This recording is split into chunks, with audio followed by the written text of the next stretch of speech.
And good evening, ladies and gentlemen, for this evening's version of It's Casual. Let's play that theme song. Dope! With all the stuff, I forgot. I have Grotsky, but I don't have the theme song. Wait, maybe I do. Okay, I got it. Wait, where's Jonathan? It's Here. casual. Rory, see We this. did Okay, have it, okay. So I? here's the thing, y'all. It's Let me too late. explain. No, we'll do it at the end. We'll do it. Let at me the explain. End. Renee forget Shit. this thing. I Renee knew there was forgetting something I was missing. Yeah. Renee knew forgetting the theme is about the 17th misfortune that has happened to us here. So for those of you who are that kind of night, yes, very much so. But yeah, hopefully we'll be able to reschedule Mr. Linden for later.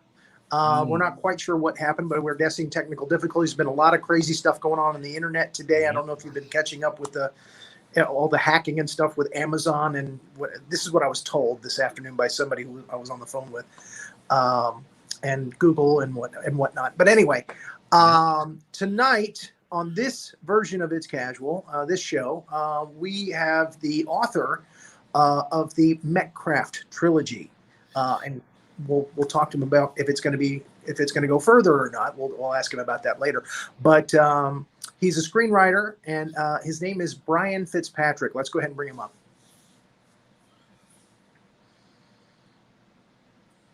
Waiting. Oh, there he is. There he is. Hello. Hey, everyone. How are you? I'm doing fantastic. How about yourselves? Great. This is Jonathan. If we have questions from the audience, he will be sharing those with us. Asking questions from the audience. Renee is our producer, and she's the switcher on the show. She's the glue that holds it. Oh wow, we didn't. That was so fast. We didn't even see it.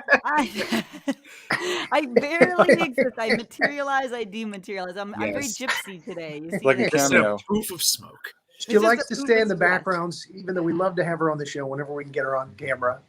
But she's elusive. Look away! I'm hideous. Look away. So I was just talking to Jonathan just before we went on the air that at dinner time tonight, after I wrote my questions for you, I realized, wait a minute, has Brian seen the movie No Time to Die? I have not. Okay.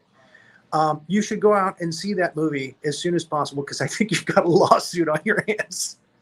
I think you can technically take Eon Productions to court. Oh, we got an issue going on? There's a lot of nanotech and assassination going on in that movie. So I'm not sure if it's close to Metcraft. I haven't had a chance to read the books this week, but we'll talk about that. Okay. Well, now, see, maybe I'll call you guys back in a little bit. I'm going to go watch the movie right now and call my lawyer. So, and it's wow, it's a departure from the regular James Bond movies. I can tell you that. So, okay. In your biography, it said that, well, let's start with, you write science fiction and horror. Am I right? That's right. Okay. As do I. I was just telling Kevin earlier that since 19, I've been doing that stuff as well. I've been writing screenplays and books based on science fiction and horror. So again, there was a lot of mirror. That's why I want to get you on the show, is because there's we have a lot in common. Very cool. And I mean that in a bromance kind of way. So it started for you when you accidentally at 7 saw the movie Night of the Living Dead. Am I right? That is correct. Okay. That's correct. I'm hoping it was the original, not the remake. Oh no, just the original. I'm way old. I'm really old.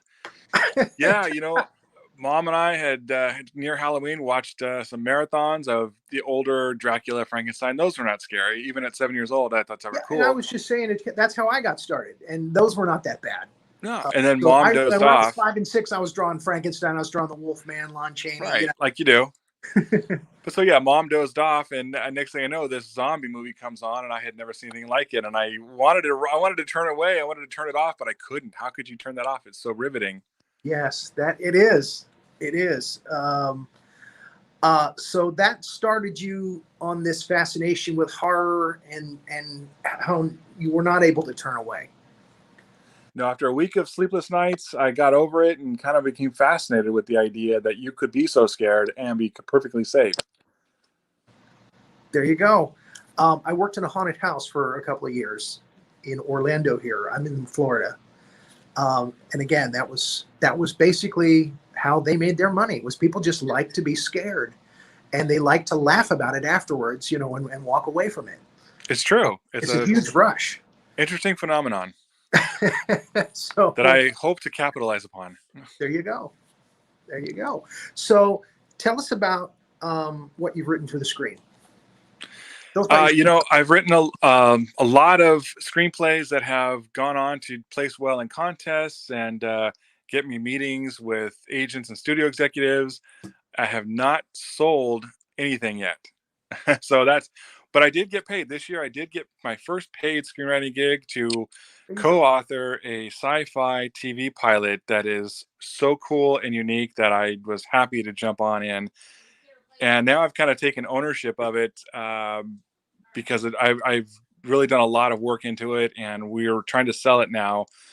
The script is called Finch and Skull, and it's sort of a Mad Max meets Game of Thrones idea. Okay. And we are shopping it around. It's currently at Warner Brothers, so fingers crossed.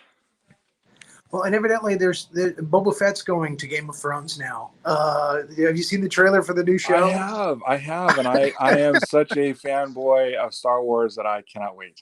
Yeah, and I'm a Boba Fett guy. I love Boba Fett. Got a of course. Corner. And it's the new one, the black one. So good. But yeah, it looks like they're taking off on Game of Thrones. I mean, he's got Jabba the Hutt's throne now, and everybody's like, hey, "What are you doing there?" And that's what you got to say to Boba Fett, to make it interesting. Of course. What makes you think we're just gonna not kill you? Well, okay then. Let's start the show. Okay, fantastic. I've only had one script made into a really very bad movie. My script was good. But you got it made. But it got made. I didn't get paid much. I was telling Kevin this before the show. It's called Deadly Species. I think one of the critics called it Deadly Feces. Well, I think I've heard that joke on the show before. But I wish you all the luck in the world on this new show. I hope you get it sold. There's a lot of networks out there that are buying stuff like this. I'm started watching the new Creep show. Great show. A lot of fun. Oh, how is that? A lot of fun. I really liked it. They really kind of make it look like the old movies, Good, because I love that movie. So, but again, it's like Tales from the Crypt. You get a couple of little stories, with a little twist at the end, just like the comic book. So it's really good. Nice. When was the first Metcraft book published? I did have it published one time with a hybrid publisher back in 2018. Mm-hmm. It had started life as a script and placed really well in contests, and I got meetings for it. But I got the same answer from every place I went, that we love it, but there's no existing fan base, there's no existing IP, so we're not going to take a risk. So a buddy of mine said, hey, you should just convert it to a novel, publish it, and build a fan base, and then those same studios will come to you. And that's right. You did that as a screenplay first. Yes, and after weeks of banging my head against the wall, because that's the last thing I wanted to do, I realized he was absolutely correct, and so I dove back in, converted it, and ended up loving the process. Mm-hmm. And came out in 2018. But then during the pandemic, I wrote the second book and shopped around for a different publisher, and that publisher, Black Rose Writing, not only wanted the second book, but they wanted to republish the first book. So I was all for that. Awesome. And now, as of November 4th, the third book is out. Great. Awesome. So, tell us about the sequels. Well, Metcraft is a form of nanotechnology that is shape-shifting and embedded in the DNA of the host. And so it's a sentient nanotechnology that connects telepathically with its host, and that host can command it to come out of their skin and form any kind of liquid metal looking shape, weapon, tool. Picture the Terminator from Terminator 2 and how it looked, that sort of chrome liquid metal. Right. Picture that coming out of someone's skin, and levitating into becoming anything that that person can think of. And so we've got this culture of scientists who have injected themselves and created this Metcraft, and then they argue over the best use of it, how to best help mankind or, you know, conquer mankind. And that becomes, these scientists become a warring factions.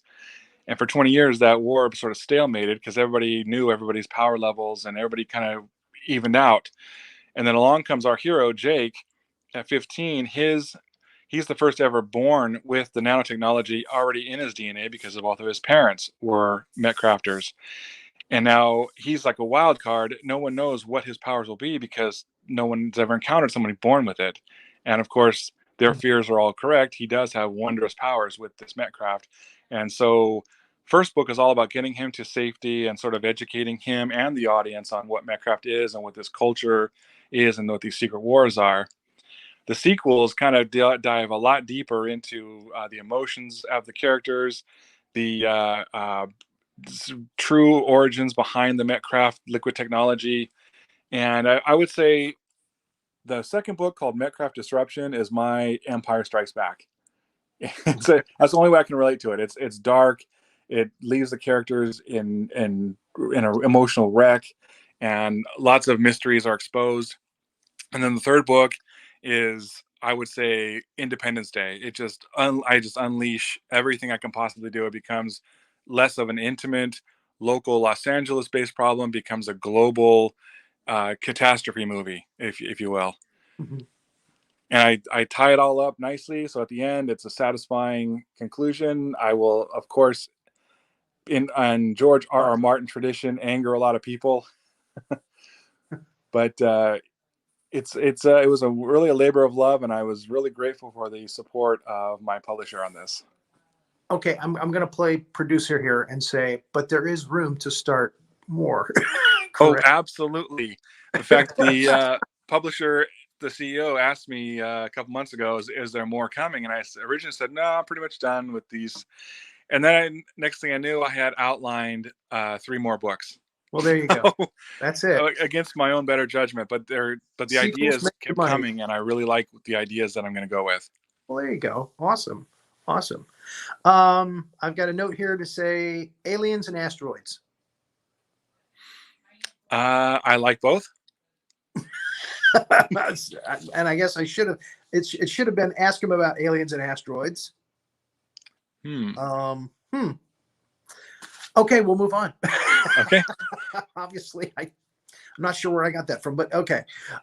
You've been doing the convention circuits? I have, until the good old pandemic hit, and then I pretty much took everything virtual. But I love doing panels and having tables at cons, just any way I can interact with readers and potential readers. Even just chatting about sci-fi. I'm not all like, hey, buy my book, but I'm more like, what are you watching now? What are you reading now? Because it's very cool to when you're with your tribe, it's very cool to just talk about, geek out on all the cool stuff. Yeah, I geeked out last night. I was doing some research on Hal Linden for my questions, and I found out he was on an episode of the Supernatural. No way. And again, I'm a huge Supernatural fan. I love that show. Yeah, me too. I'm trying to picture the episode. Oh, no way. He was on there. So I was going to ask him about that. Yeah, that's so cool. He sneaks in every now and then.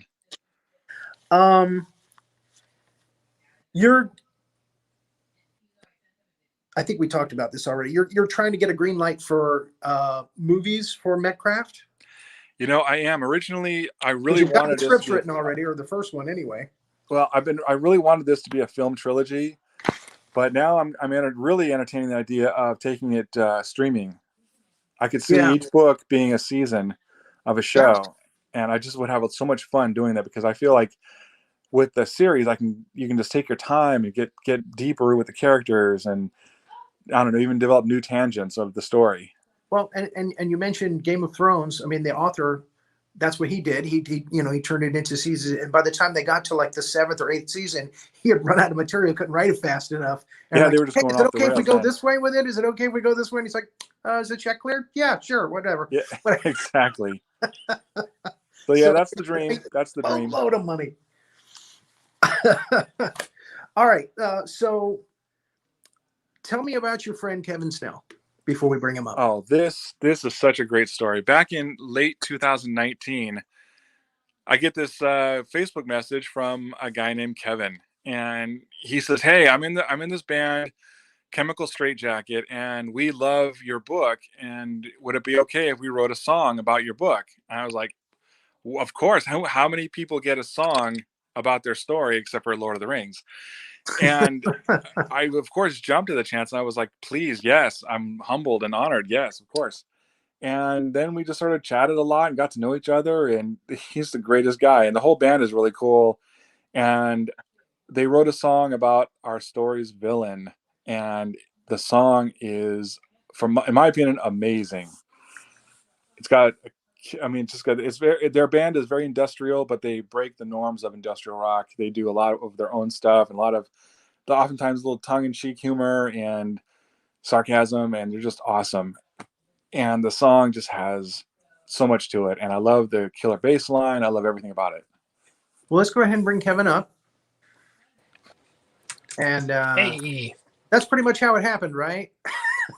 You know what? I'm glad he remembers, because I was actually today, in preparation for this, I was trying to remember how Brian and I connected, and I was having a real hard time. But I do remember seeing pictures of him with Frankie from My Life with the Thrill Kill Call, and thinking, wow, this guy, I just finished reading his book, and then I stalked him on Facebook, and he likes industrial music, and we're an industrial band.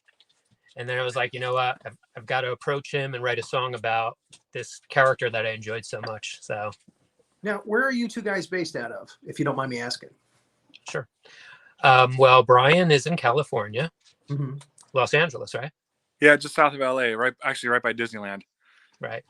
Okay. I was New Jersey, which is where the rest of my band lives. But I recently moved to South Texas.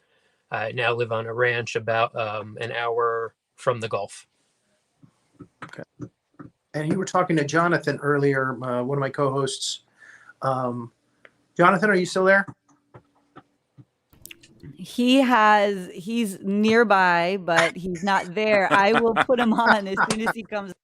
He's hanging out with Hal Linden right now. Yes, he's with Hal Linden. It's wonderful. It's a Hollywood epic. It's beautiful. You guys were talking about, you're very close to, I think, where Dennis Tardan, my boss, from Tardan Media here, used to live or still lives. Yes, Victoria, Texas. Cool. There he is.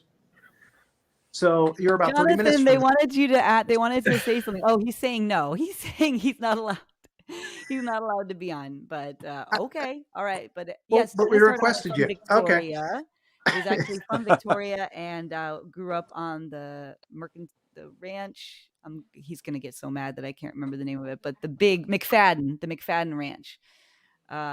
So that's where he's from. I've heard of it. It's very popular. Yep, that's where he actually was. His childhood was there. How cool is Very that? cool. Very cool. Wow. Yeah. Brian, I know that Night of the Living Dead was an influence, but what are some of your other influences growing up and when starting your writing? Oh man. Okay, here we go. Basically all 80s Spielberg, George Lucas, David Cronenberg, his whole thing of secret societies in his horror movies are just gold. I just love everything. And of course, John Carpenter, especially The Thing. Oh yeah. Big influence. I mean, I love all John Carpenter, but as far as influencing my writing style and what I like to write, The Thing is right up there. And of course, the Alien franchise, mostly Aliens, which I feel changed sci-fi in the modern times altogether. But I tend to like all my sci-fi with an edge of horror to it. There's very few sequels that outdo the original, but that one is definitely one of them. Aliens. Oh yeah. Yeah. Also, I would say later years, Event Horizon from 1999. That movie just blew my mind. I mean, so horror and so sci-fi. So good. And I'm going to ask you the same question, Kevin. Who are some of your musical influences earlier on? Oh, sure. Probably the biggest would be Ministry. Absolutely love Ministry. When I was a teenager, 16, 17, their album The Mind is a Terrible Thing to Taste came out, and it just changed my world. And we ended up connecting with Ministry, and their keyboardist is now our producer and a good friend, and he produced the album that the song for Brian's Evil Villain is on. It's the opening track. It's called Tendril and Blade because, as Brian explained, these characters summon the nanotech from their hands or from anywhere, really. And they often make them into tendrils and blades and that type of thing. So it was a very easy song to write. And actually, Brian wrote the second verse. So he has a co-write on the album. It's the weaker verse, let me tell you. Is it? I don't know. Your verse is far better. But I was very honored that you asked me to participate. I was like, what? Of course. Well, I mean, you wrote the story. You got to be a part of the song. Is that like the Marvel verse? Verse? Yeah, but I would say Ministry is the biggest influence, but all of that late 80s, early 90s, Wax Trax, industrial music, Thrill Kill Cult, Nitzareb, all those bands really made a big impact on me. Yeah, KMFDM for sure. Too many to name. Very cool. Very cool.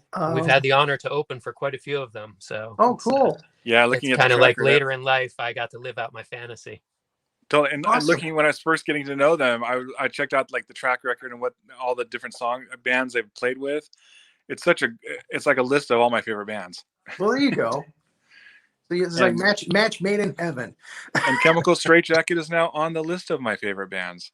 I wish there was some way we could play. The track is called Sasha. Is that right? It's about Sasha, but it's called Tendril and Blade. Oh, that's right. You just said Tendril and Blades.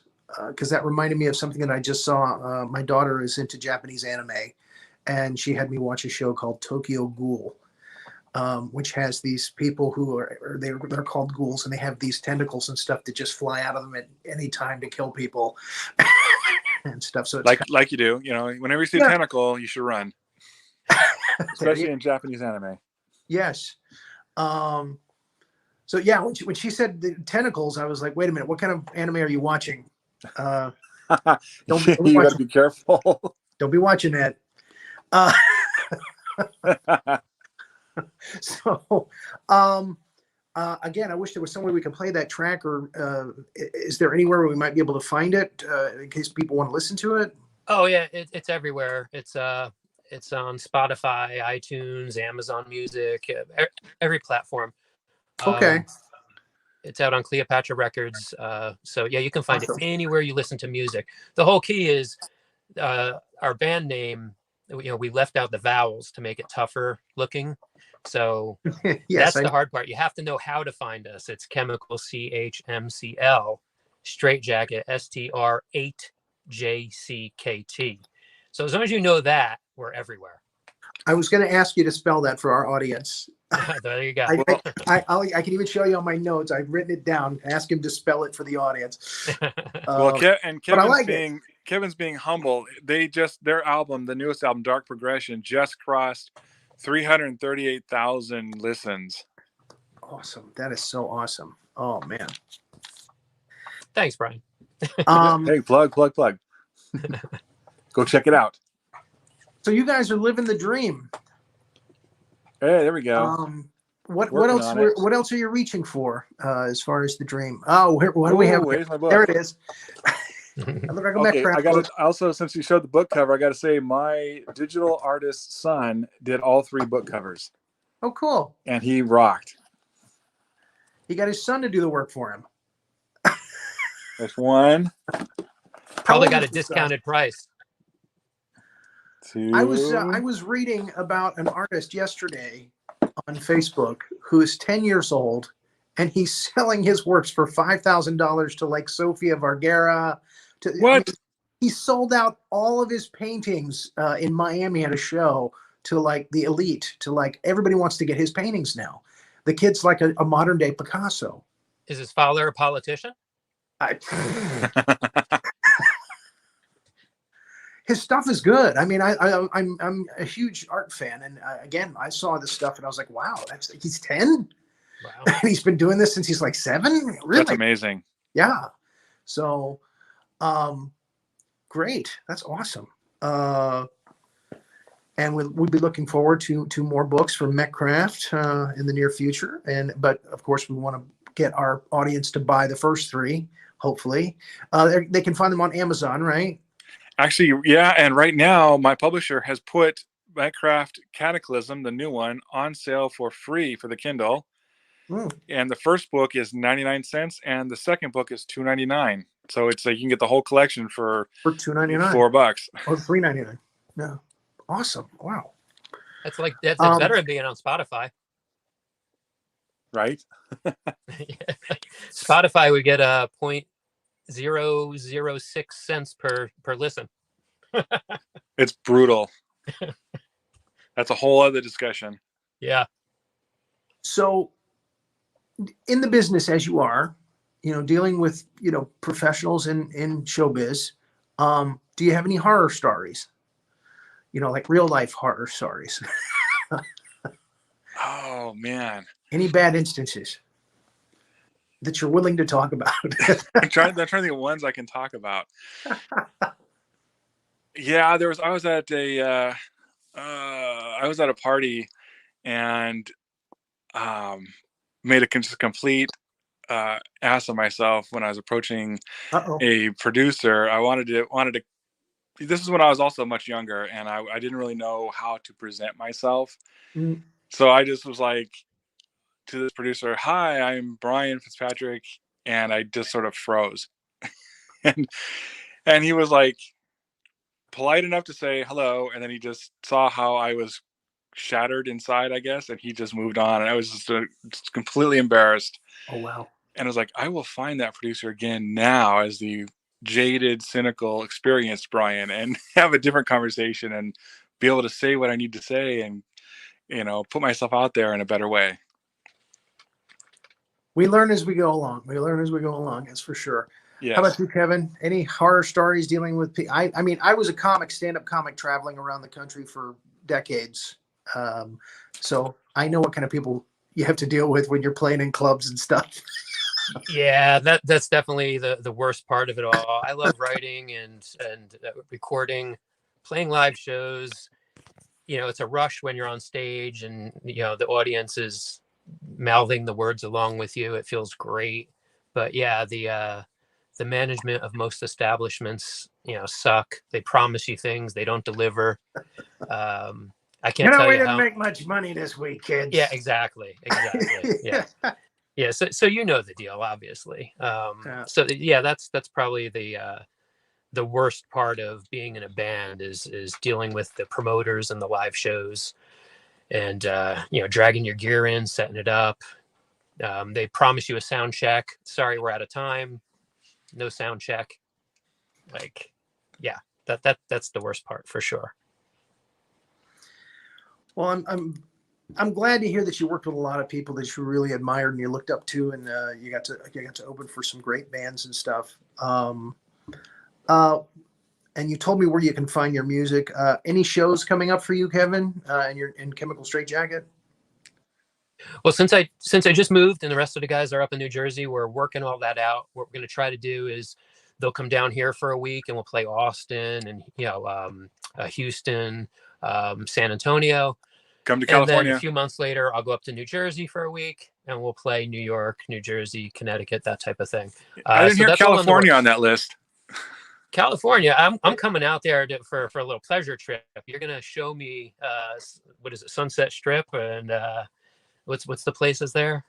Oh man, so Viper much. We got Room, Whiskey, we got Viper Room, yes. We got Roxy, we got all kinds of stuff. Yeah, actually, Cleopatra Records is having a party at the Viper Room next weekend that we're invited to, but I don't think we're going to make it. I took a picture in front of there the last time I blew through.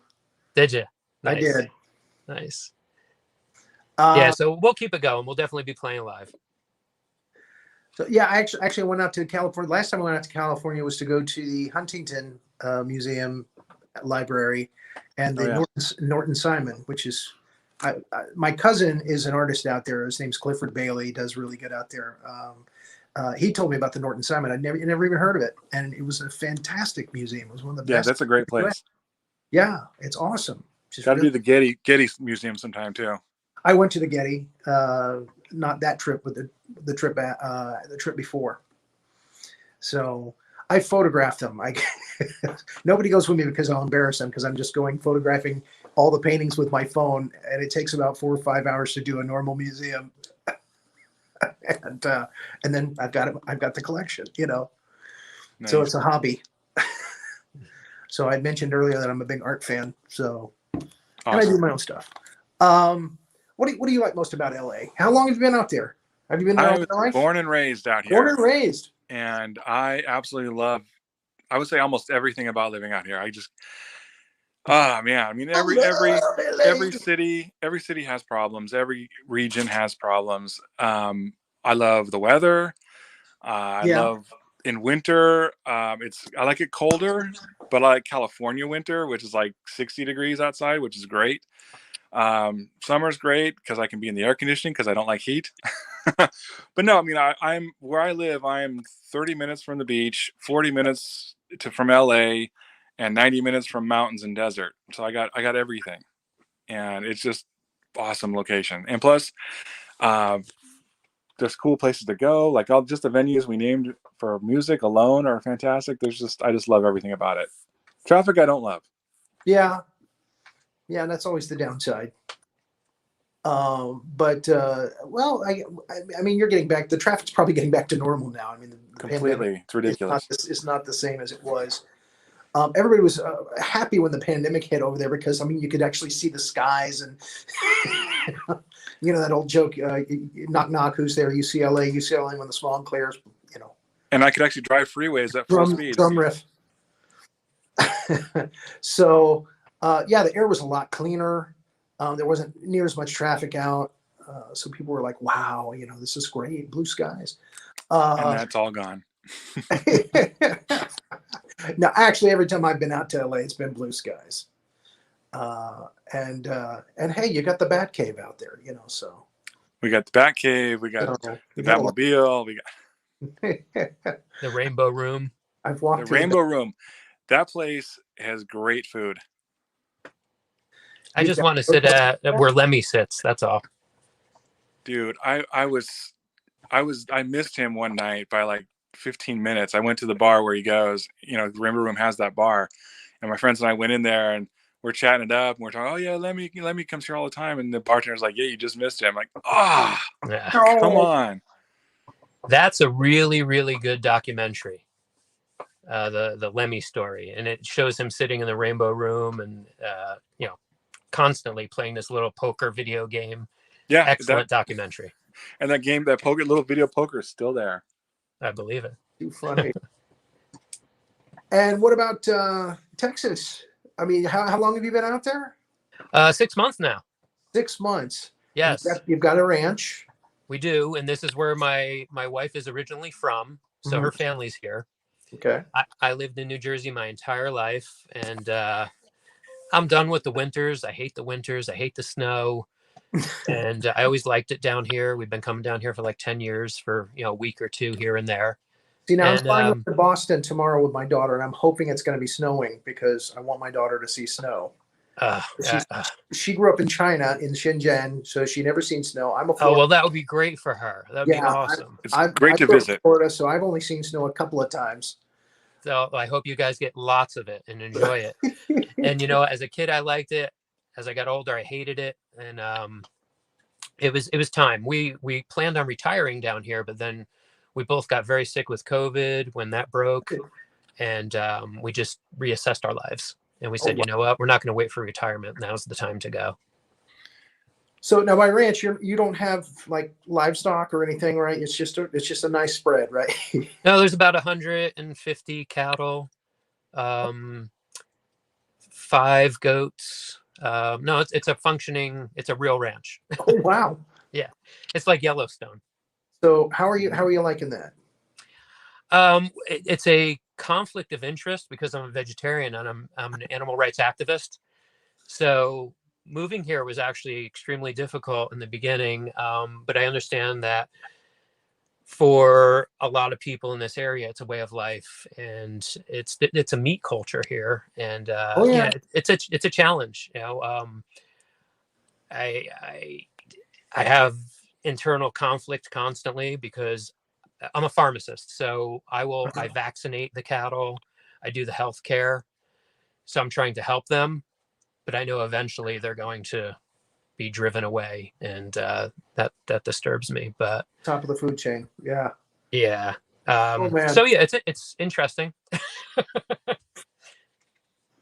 Wow. That is an interesting story. Yeah, it'll show up in our I next was going to album. say the cows are yours. You're like saving them from. No, so the they don't cows McDonald's? are not ours. That we moved on to my wife's parents' land. Uh-huh. They have tons of land, and they said, you're going to inherit it anyway. Why don't you come down? Put up a house, and but of course I help out, and Well, there you go. I work as a pharmacist at the hospital in town, but when I'm here I do help because I'm that kind of guy, but it's disturbing at times. Yeah, I bet. That sounds like a story in itself. Yeah, that's the next album. So tell us about some of the characters in Metcraft. Again, we mentioned Sasha, who's the villain, right? Yeah, Sasha is the villain who believes she's the hero. She, in the first parts of the story, she believes that, even though she is a Metcrafter, she has come to realize that it's pure evil and abomination, and all Metcrafters must die in order for the world to be a better place. So she's got her entire cult hunting down Metcrafters and then eventually killing themselves. That's the whole part of the plan. And so when Jake comes along, she sees him as the tool to win the war, to finally turn the tide in her favor. So she's a lot of fun to write. I just love writing her. Then I've got the main character, Jake London, is sort of the everyman. He's just innocent. He's led a pretty sheltered, privileged life, and never really had a lot of hardships. And then, bam! And one day he realizes he's got this power that comes out of him violently the first time, and he's terrified of it. And he believes his parents are killed on the same day as he's whisked off by these other agents to try and get him to safety. So he has some stuff to deal with. And 15. One of the other characters is Bex, and she's a year older than Jake, but she's been in Metcraft for most of her teenage life, and so she's kind of a respected agent, if you will, of this organization. And she ends up being Jake's love interest, but that's not all she is. She's got her own adventures, her own issues, PTSD, a lot of stuff, and even dealings with grappling with revenge complexes. And she's a lot of fun too. And then the smart ass, the Han Solo of the team is Trent, who is a couple years older than both of them, and he just has always got a line for everything. He's got a snide remark for everything, but he's a lovable scoundrel like Han Solo. There's got to be a Han Solo. Every story should have a Han Solo. Got to have a Han Solo. So your guys' relationship started with a song, and you're good friends now. He's trying to get you out to LA. You're closer. Yes. So I'll take you to vegan restaurants. All right. I'll get out there. Where all the vegan restaurants are. You can go play video poker. Yes. I look forward to that. I actually had one of the best nights I ever had gambling was playing video poker. I was in Tunica, Mississippi doing a gig at Bally's, which is in a big grain silo. And I took my money that I earned from doing the comedy, which was like $700 or $800, and I blew like half of it on the slot machines. And I was like, oh man! And I hadn't intended to do that. And I went to the video poker games, and luckily, in 2 hours, I hit two four of a kinds, two four of a kinds, and so nice. It was up like $1,200, and it was. Yeah, I looked out the front door and the sun had come up. I had played all night long, but it was I walked out with a bonus. So it worked out. And I thought I was going to lose it all. So yeah, it worked out. Those stories are few and far between, and I love them. And the sad part was we were selling out our crowds, and across the street they had George Carlin, and wow. They said that Carlin shows. The houses were about a fourth You know, they were only selling about a fourth of the tickets. Wow. Yeah, and I was like, that's crazy. That's insane. Mm-hmm. You know, That's unbelievable. but you know, people, you just, you don't know what they're going to go for. I mean, I grew up listening to Carlin. He was an influence of mine, so I just loved everything that he did, from beginning to, grumpy old man days. And they say he's everybody I've talked to says he's the sweetest guy in the world. Yeah. He talk to you and, spend time with you. And, but there it is. So we had Bowser from Sha Na Na doing show. So, yeah, I've burned up all my questions for you guys. Did I ask you what's coming up in the near future with you both? Anything we should look for? I would say look for, fingers crossed, look for Finch and Skull as a TV sci-fi show. Hopefully 2023, given the way the timelines work. Okay. And also new Metcraft stories coming in maybe at the end of 2022 if I get myself in gear. I'm publishers waiting for book 2 of a series that I'm writing right now called The Bachelor's Guide to Post-Apocalyptic Success. Great name. Thank you. And Excellent. he's waiting for me to finish post-apocalyptic dating right now. So Nice. My muse just left me a couple of months ago, and I'm just like, come back, please come back. I hate when that happens. It will. Yeah, It will. It will. I That's know. the way You it least works. expect it. Mm-hmm. I know. And again, I hope, Kevin, you get with your band again real soon, a Chemical Straitjacket, and play some gigs, and let us know, let us link to your shows. Absolutely. So we can let our audience know where you're playing at. And they are Yes, great absolutely. live. They're great live. Yeah. And I do have a side project called Handsome Abominations. Okay. Yes, it is. And that's not live. That is a studio project. Okay.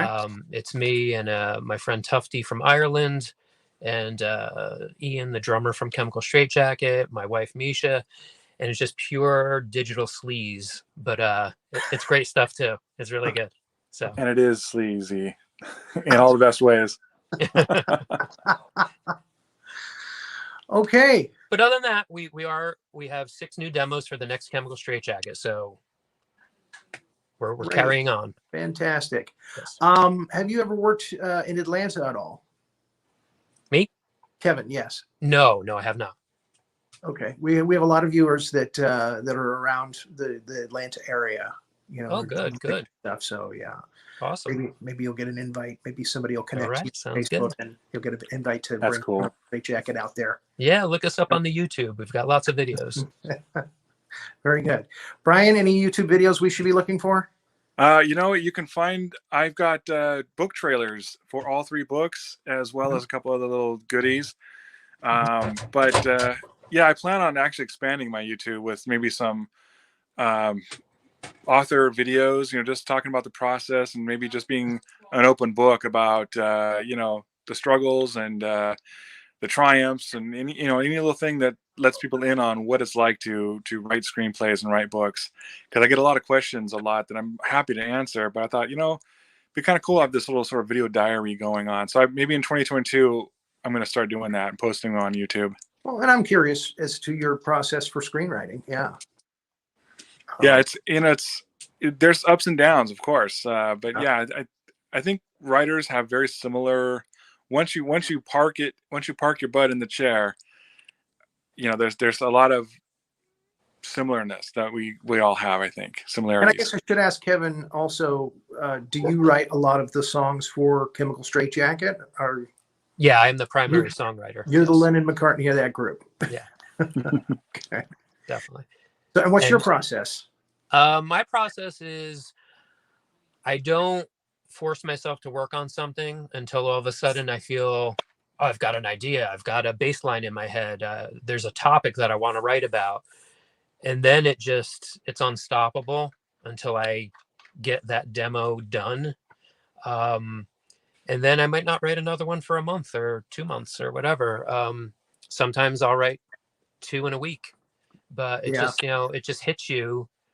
and you can't really control it. So I never get upset if I don't have an idea, because I know the next one's just going to hit me from out of nowhere. I mean, sometimes it's usually when I'm either riding my motorcycle or mowing the lawn, and I have to like stop, either pull over or stop the lawnmower and just start writing and get on the keyboard.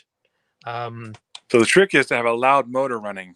It actually is, because I think that, and you're not thinking, you're just pushing a lawnmower, you're riding a motorcycle, you're just kind of in this peaceful zone. And then all of a sudden, you know, I'll get like, dung, dung, dung, dung, dung, dung. I'll get a bass line in my head. And I'm like, oh, that's it. That's the beginning of the next song. That's how it happens for me. That's very cool. That's Me, I have to outline. Yeah. I have to outline the hell out of everything. Like, seriously outline, and allow for flexibility as I write. But to begin, I have to have a full outline, or else I will get myself lost so fast. Writing outside of Metcraft. I mean, I know that's a wonderful universe that you've created, but do you have any other ideas that you're going to share with us? As far as yeah, actually, I'm currently writing a zombie apocalypse script with my son as co-writer. I always wanted to write a zombie story, but I swore I'd never do one until I had an idea that was different. Because I love the zombie genre, but there's so much of the same. Even though I love it, I'll watch it all day long. But I wanted to write something different, and over beers one night, my son and I came up with this idea that I had never seen or heard of before, and so we're writing it now. Great. And then after that, I've got a 90s era vampire comedy coming out. I'm going to write, called Every Day is Halloween. Cool. After the Ministry song. I was just going to say, that's a Ministry track. That's awesome. I've got a book out called The Vampire Irregulars. You can look it up on Amazon. And it's got a lot of dark comedy in it. Awesome. It's about a bunch of people who never should have been made into vampires, but it's their stories. It's vignettes, of their becoming vampires and then banding together, because they're not the pretty vampires. They're the smart ones. That's really clever. That's a really cool idea. They banded together to protect themselves against the other vampires. So yeah. So that's cool. A cool idea. Very cool. Well, thanks guys for coming on tonight. This has been an interesting night for us. Again, with all the tech issues and stuff, but we have had a wonderful time talking to you too. Good luck to you out in Texas. Good luck to you out in LA. This is what we do in China. We put the right hand over the left, and I know it looks backwards on the phone there, but that means good luck to what you do, basically. Thank you so much for having us. And it's been great talking to you. And again, we'll have to get you on to tell us what's happening later on down the line with Metcraft and everything else. It's Chemical Straitjacket. Okay. Excellent. All right, guys. Great. Do we have any video, Renee, to show for tonight's show? Did we get any videos from any fans or anything? Oh, yes, we did. It's a little suspicious, but if you want me to play it, if you feel suspicious. It's from another part of the world, and it's from someone who has, been on the show before. He's a bit of a character. If he's been on the show before, that shouldn't be suspicious, right? Well, let me just play it. I'll just do it. Let's just do it. Let's be crazy, okay? We're gonna. Okay, let's go ahead and play it. To its casual people, I am Yuri Grotsky. I escaped Siberia and Russia, and I made my way into America. So now I am on the west coast of America, very, very happy. Much warmer here than it was in Siberia. And I hope that you will get Yorina to give you her phone number to you, so she can give to me, and we will get together and have dinner together, maybe. So I like very much, and I hope that you can help me. So thank you very much, and thank you. I don't think he's Yuri Grotsky. Not suspicious at all. He's a diplomat. Okay, he's the finance minister. He's been on the show before, right? And he's a friend of Putin, Vladimir Putin. It used to be, but used to be. But he's kind of obsessed with this Muscovite named Irina, and he's like I feel like Rory now he's just using the network to stalk her. Like I feel like legitimately that's all. So that's what you mean by suspicious. Like you do. Well, we'll have to reach out to Irina, show her the video, and see what she has to say about it. I feel like Irina is going to spout things in 3 different languages about how she feels about that. She is not impressed with Grodzki at all. I think she calls him the Jabba, which means toad. So we'll see what. Well, he's on the West Coast now of America. He was a deputy finance minister for Christ. Oh, deputy finance. That's right. That's right. Yeah. So. Wow. I'll get it. I'll reach out. But hey, didn't we get a guy contact us from the police saying if we hear from him, we should contact them? That's what I was gonna say, but I'm not gonna say that on air. I will contact the authorities, and I will also reach out to Irina if she wants to record kind of like a, I feel like she has something to say about it. So okay. Well, again, we'll have to share this video with those people and maybe get them on next week's show and find out what they think about it. All right, guys, that's our show. Thank you again for coming on. Thanks so much for having us. And thank you. It was great. Good night. A lot of fun. Thank you. And let's roll those end credits. Thank you, Renee. Thank you, Jonathan. Rory, you will not fucking believe this. Oh my God. I mean, seriously, let's just look. Let's just don't say a word. Okay. Don't report me. Don't report me to anyone. It's been a long day. It's all right. This show will go down in history. The entire night, us waiting in the wings for about an hour. It's a whole thing, y'all. We're just a regular podcast now.